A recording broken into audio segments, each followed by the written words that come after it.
সদর হাসপাতালে ফুটফুটে পুত্র সন্তানের জন্ম দিলেও বাবার দায় নিচ্ছে না ধর্ষণকারী। নিরুপায় হয়ে মা সাদিয়া নবজাতককে নিয়ে পড়ে আছে হসপিটালের বেডে। পটুয়াখালীর দুমকি উপজেলায় 12 বছরের 7ম শ্রেণীতে পড়ুয়া শিশুটিকে জোরপূর্বক পাশের বাড়ির এক চাচাতো ভাই ঘরে ঢুকে ধর্ষণ করে। পরবর্তীতে মেয়েটি অন্তঃসত্ত্বা হয়ে পড়ে। এক পর্যায়ে যখন ধর্ষণকারী দুলাল খন্দকার বিষয়টি বুঝতে পারে যে শিশুটি অন্তঃসত্ত্বা হয়ে পড়েছে, তখন শিশুটিকে বাচ্চা নষ্ট হওয়ার ঔষধ খাওয়ানো হয়। তাতেও কোনো প্রকার লাভ হয়নি, কারণ তখন শিশুটির গর্ভে 7 মাসের বাচ্চা ছিল।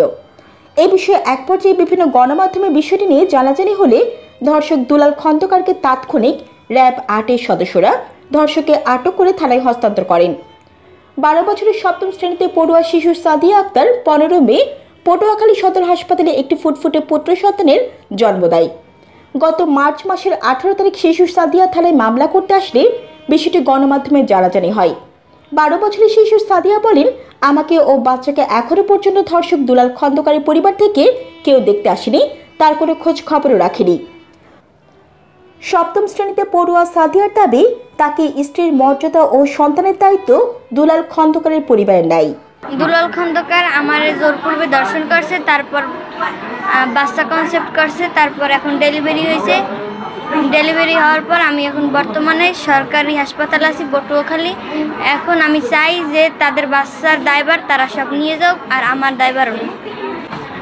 এইটা হয়েছে যে আমার মা নাই, তো এই জন্য আমার দাদি পাশের ঘরে গেছিলো, এই জন্য সুযোগে করছে। আর নাম হচ্ছে দুলাল খন্দকার।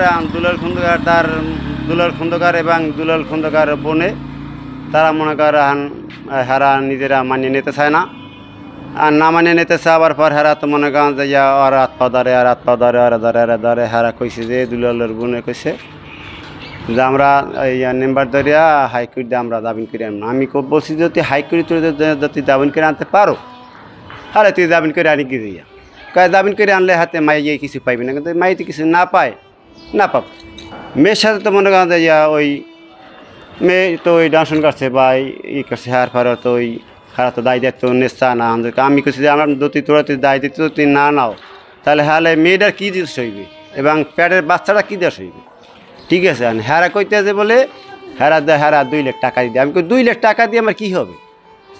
2 লাখ টাকা দিয়ে আমার তো কিছু হবে না। আমার যে মেয়ের যে আমি যে এই যে গাড়ি ছিলাম থিয়া, বাইকটা গাড়ি ছিলাম থিয়া, গাড়ি মনে করেন ডেলি 350 জমা।